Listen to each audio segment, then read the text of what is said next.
Chapter 7 Ang Tsismis sa Rehab. Lumipas ilang araw at linggo maging masaya sila Gabby at Kat sa relasyon nila, kahit sila lang dalawa nakakaalam pero gusto na ni Gabby mag-out na sila ni Kat. Tapos si Kat ay hindi niya pa sinasabi kay Gabby tungkol sa nakaraan nila ni Max dahil ayaw ni Kat magselo si Gabby at magsira ang simula relasyon ng magkapatid. Buong akala nila Gabby at Kat wala napapansin sa relasyon nila. Pero pinag-usapan na sila ng mga iba nurse sa rehab. Sa hospital pumunta si Kat sa locker niya dahil kukunin niya ang bag niya, tapos pagpasok niya sa locker room ay narinig ni Kat yun usapan ng mga iba nurse. Alam mo ba te, mayroon isang nurse sa rehab ay pumatol sa pasyente niya yun person with disability. Kwento ng Marites 1. At talaga ba te? Sino naman yon ang tanga niya para pumatol siya sa pasyente niya? Tanong ng Marites 2. Sino pa? Si Nurse Kathrina. Dahil nagpapansin ko sila ni Mr. Santos malapit sila sa isa't isa, at saka every therapy ni Mr. Santos ay tuwing malapit uwian natin at si Kat na lang maiiwan sa rehab. Sabi ng Marites 1. Oo nga te, napansin ko rin yon. Minsan nga nakita ko sila ang sweet nila sa isa't isa, tapos pag uwian natin ay nakita ko rin sinusundo ni Mr. Santos si Kat. Bakit ba patulan ni Kat ang isang kapansanan kagaya ni Mr. Santos? Sabi ng Marites 2. Siyempre, dahil sa pera, alam naman natin ay mayaman si Mr. Santos kaya pinatulan siya ni Kat. Sabi ng Marites 1. Nang marinig ni Kat ay lumapit siya sa mga nito. Hoy kayo dalawa, ano pinagchismisan nyo tungkol sa amin ni Sir Gabby? Sabi ni Kat. Bakit? Totoo naman tungkol sa inyo ni Mr. Santos. Kat, pinag-usapan na kayo sa rehab at alam rin namin, pera lang habol mo sa kanya. Sabi ng Marites 1. Nasasaktan si Kat sa sinabi yung nurse tungkol sa pera lang ang habol niya kay Gabby.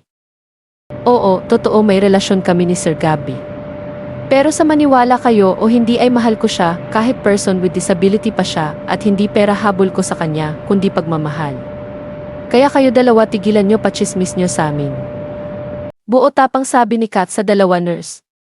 Bigla na pahiya yung dalawa nurse at lumabas sila sa locker room habang si Kat ay huminga ng malalim at di niya akalain na buo tapang niya sinabi yon sa mga Marites nurse. Sa kabila banda sa restaurant habang nagtatrabaho si Gabby ay bigla pumasok si Leia dahil pinag-usapan nila tungkol sa anniversary ball ng restaurant, tapos lumapit si Leia kay Gabby para bigay ang mga invitation para sa ball. Gabriel, heto na mga invitation para sa anniversary ng restaurant. Sabi ni Leia.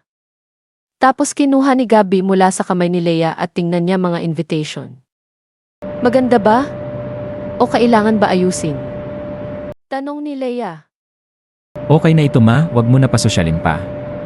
Sabi ni Gabby.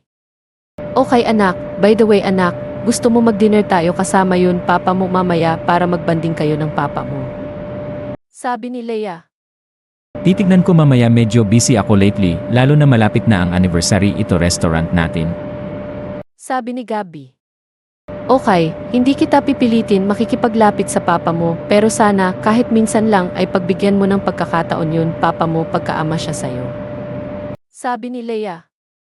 Bigla na paisip si Gabby tungkol sa sinabi ni Leia sa kanya, siguro nga dapat niya pagbigyan ng pagkakataon yun papa niya kesa baliwalain niya nito. Pagkatapos ng buong araw nila Gabby at Kat sa trabaho ay magkikita sila dalawa dahil susunduin ni Gabby si Kat sa hospital. Palagi ito ginagawa ni Gabby ang pagsundo kay Kat dahil bilang boyfriend ay nag-worry si Gabby kay Kat, ayaw niya nito. Mahamak kung mag-isa nito uwi.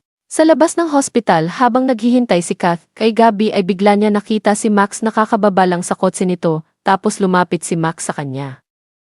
Max, ano ginagawa mo dito? Sabi ni Kat. Kath, can we talk? Sabi ni Max. Para saan pa matagal tayo hiwalay so bakit ba mag-usap tayo? Sabi ni Kath.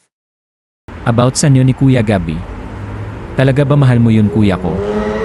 O nag-aawa ka lang sa kanya dahil may kapansanan siya? Tanong ni Max. Pati naman ikaw Max, pinagdududahan ang pagmamahal ko kay Gabby. Mahal na mahal ko siya at tanggap ko siya kahit anuman ang kalagayan niya. Sa totoo lang mas minahal ko pa si Gabby kesa sayo. Sabi ni Kath. Ano pa pala mo sa pilay kagaya ni Kuya Gabby? Wala ka pa pala kay kuya, so gusto mo ba maging saklay kanya lang hambang buhay? Sabi ni Max. Kahit ganun naman si Gabby ay handa ako maging saklay niya o kahit anuman. At saka kahit pilay siya ay totoo ang pagmamahal ko kay Gabby, hindi lang awa nararamdaman ko sa kanya. Sabi ni Kath. Masakit kay Max marinig niya sa taong mahal niya na mayroon na nito iba mahal. Tapos bigla may tumigil ng kotse sa harapan nila, tapos bumaba si Gabby sa kotse at nakita ni Gabby magkasama sila Kath at Max, naglakad siya palapit sa dalawa. Hi sweetheart. O Max, ano ginagawa mo dito sa hospital? Tanong ni Gabby. Wala kuya, napadaan lang. Dumalaw kasi ako sa kaibigan kong nurse dito. Di sinasadya nagkita kami ni Kath. Sabi ni Max. Ganun ba? Sabi ni Gabby. Tara na sweetheart, umalis na tayo dito. Sabi ni Kath. O si G sweetheart. Max, mauna na kami bye. Sabi ni Gabby. Sabay lakad sila Gabby at Kath papunta sa kotse at sumakay sa kotse habang si Max ay sobra nagsiselo sa nakita. Sa kabila banda ay habang nasa biyahe sila Gabby at Kath ay may iisip si Kath tungkol sa pagdududa nila Max sa pagmamahal niya kay Gabby, tapos napansin ni Gabby na tahimik si Kath. Are you okay? Tanong ni Gabby. At hinawakan niya ang kamay ni Kath. Okay lang ako, medyo pagod lang sa trabaho. Sabi ni Kath. Kung may problema ka sabihin mo lang. Sabi ni Gabby. Huminga muna ng malalim si Kath bago pa niya sabihin kay Gabby ang chismis tungkol sa kanila. Ano kasi, pinag-usapan na tayo sa rehab, nagpapansin nila mga sweetness natin doon at saka sinabi nila, aya ako pumatul sa'yo dahil pera lang habol ko sa'yo. Sabi ni Kath. Wag mo na papansinin yun mga sinasabi ng mga nurse, di nila alam yun status natin. Sabi ni Gabby. Pero sinabi ko na may relasyon tayo at sinabi ko rin hindi pera habol ko sa'yo at tunay pagmamahal ko sa'yo. Sabi ni Kath.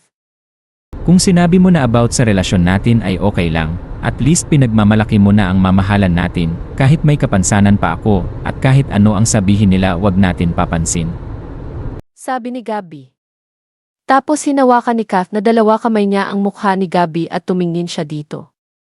Alam mo, thankful ako kasi mayroong isang lalaki kagaya mo, hindi apekto sa sinasabi ng iba, kaya mahal na mahal kita. Sabi ni Kath. Mas thankful ako dahil kahit may kapansanan naman ako ay tinanggap at minahal mo ako. I love you. Sabi ni Gabby. Sabay yakap kay Kath. Lumipas ng ilang araw ay araw ng anniversary ball ng restaurant nila Gabby. 40 years na ang restaurant ito dahil pinatayo ni Leia ang restaurant noon bago pa pinanganak si Gabby. Tapos isang sa restaurant nila Gabby ang pinakasikat ng restaurant hindi lang sa Pinas kundi sa Amerika. Tapos maraming bisita. Sa ball, mga kaibigan, mga kasosyo sa negosyo ni Leia at mga dating chef, nagtatrabaho sa restaurant. Sa kabila banda ay kinakabahan si Gabby dahil ngayon gabing ito ay ipapakilala niya kay Leia si Kath bilang girlfriend niya. Tapos bago pa pumunta sila Gabby at Kath sa ball ay dumaan muna sila sa mamahalin gown shop para bilian ni Gabby si Kath ng gown. Pagpasok nila sa gown shop ay nagulat si Kath dahil alam niya napakamahal ang gown shop sa buong Pilipinas. Agad itanong ni Kath si Gabby. Ano ginagawa natin dito sa gown shop? Tanong ni Kath kay Gabby. Siyempre, bibilian kita ng gown para sa ball mamaya gabi. Sabi ni Gabby. Pero ito pinakamahal gown shop sa buong Pilipinas. Nahihiya naman ako sa'yo kung ibibil mo ako ng gown tapos pinakamahal pa. Sana mag-rent na lang tayo kaysa ibibili mo ako. Sabi ni Kath. Sweetheart, gusto ko ikaw pinakamaganda sa ball at saka ngayon gabi ito ay ipapakilala na kita sa mama ko bilang girlfriend ko at saka wag mo isipin kagaano kamahal yun gown susuotin mo basta maganda ka. Sabi ni Gabby. Tapos bigla lumapit sa kanila yun Becky gown designer. Hi sir, ano po kailangan nila? Tanong ng bakla gown designer. Yes, bibili ako ng gown para sa girlfriend ko yun pang ball na gown. Sabi ni Gabby. Tapos tumining muna ang Becky kay Kath at natuwa yun Becky sa ganda mukha at sexy pangatawan ni Kath. Aba, tama-tama papunta nyo dito dahil marami kami mga gown dito sa shop at pabagay sa girlfriend nyo. Tara po, maam. Sabi ng bakla. Tapos hinila yun Becky si Kath papunta sa gown area para makapili ng gown tapos ilang beses nagsukat si Kath mga gown hanggang sa napiliin na yun Becky ang gown bagay kay Kath. isang kulay pink fitting gown ang suot ni Kat para sa ball mamaya. Lalo lumabas ang ganda ni Kat sa suot niya gown tapos paglabas ni Kat mula sa fitting room ay nagtulala si Gabby sa ganda ni Kat tapos tumayo si Gabby sa sofa. At dahil sobra mangha ni Gabby sa ganda ni Kat ay kinalimutan niya hawakan yun baston niya at muntik na siya out of balance. Buti lumapit agad si Kat sa kanya at hinawakan agad siya. Tapos agad kinuha ni Kat yun baston sa katabi ng sofa at ibigay niya kay Gabby. Bakit di mo hawak yun baston mo sa pagtayo mo? Ayan muntik ka na matumba. Sabi ni Kat. Sorry, ang ganda mo kasi kaya nakalimutan ko kunin yun baston ko. Sabi ni Gabby. Bagay ba sa akin ito gown? Tanong ni Kat kay Gabby. Oo naman, sweetheart, bagay-bagay sa'yo ang gown mo. So, babayaran ko muna yan gown tapos alis na tayo baka mag-late pa tayo sa party. Sabi ni Gabby. Sabay tingin sa orasan nasa braso niya tapos binayaran ni Gabby sa cashier tapos lumabas na sila sa gown shop. Sa kabila banda sa ball ay hinahanap ni Angela si Gabby dahil gusto niya nito magka-date sa ball kaso hindi niya nakita si Gabby sa loob ng restaurant kaya lumabas si Angela sa restaurant para inabangan niya si Gabby sa parating nito tapos habang naglalakad si Angela ay bigla nabangga niya si Max at nagulat siya sa malaki lalaki. Ano ba? Kuya di ka tumitingin sa dinadaanan mo. Mataray sabi ni Angela. Hoy, miss ikaw yon di tumitingin sa dinadaanan mo. Kung saan-saan ka nakatingin kaya wag ako sisihin mo. Sabi ni Max. Ang yabang mo. Sino ka ba? Sa tingin ko sa itsura mo ay mukhang di ka bagay dito sa party. Mataray sabi ni Angela. Well, half-brother ko ang may-ari ito restaurant. Sabi ni Max. Naguguluhan si Angela sa sinabi ni Max dahil sa nakakalam niya ay wala kapatid si Gabby. Ano sinabi mo? Kapatid ka ni Gabby? Tanong ni Angela. Yep, magkapatid kami sa ama. By the way, I'm Maximo Santos, just call me Max. Sabi ni Max. Sabay itaas ni Max ang kamay niya para magkikipagkamayan kay Angela. I'm Angela Fowler. Kaibigan ako ni Gabby. Sabi ni Angela. Sabay hawak sa kamay ni Max para makamayan tapos habang nagkamayan sila Max at Angela ay bigla dumating yun kotse nang sakay sila Gabby at Kath. Agad bitawan ni Angela yun kamay ni Max at abot langit ngiti ni Angela. Nang makita niya bumaba sa kotse si Gabby pero nagulat siya nang bumaba rin sa kotse si Kath.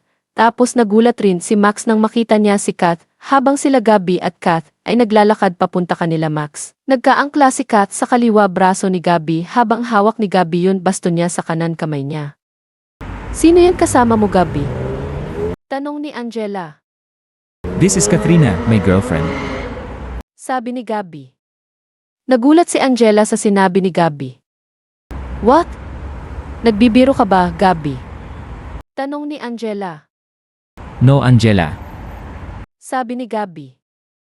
Masakit kay Angela nang malaman niya may girlfriend na si Gabby. Hey kuya, kamusta ka na? Sabi ni Max. Okay naman anyway, thanks sa papunta dito sa party. Sabi ni Gabby. You're welcome, kuya. By the way, nasa loob si Papa, hihintay ka niya. Sabi ni Max. Okay, Max. Sweetheart, let's go. Sabi ni Gabby. Sabay lakad sila papunta sa pinto ng restaurant at pumasok sila sa restaurant habang si Max ay nakatingin kanila Gabby at lalo na kay Kath sobra siya nagandahan kay Kath. Ang cheap, yun girlfriend ni Gabby, bakit kasi sa daming-daming mga babae sa mundo ay doon pa sa mukhang cheap patulan ni Gabby. Sana ako na lang. Mataray sabi ni Angela. Tutol nga ba si Leia sa mamahala nila Gabby at Kath abangan ang susunod kabanata? Huwag niyo malimutan mag-like at mag-subscribe na sa channel ito and thanks for watching.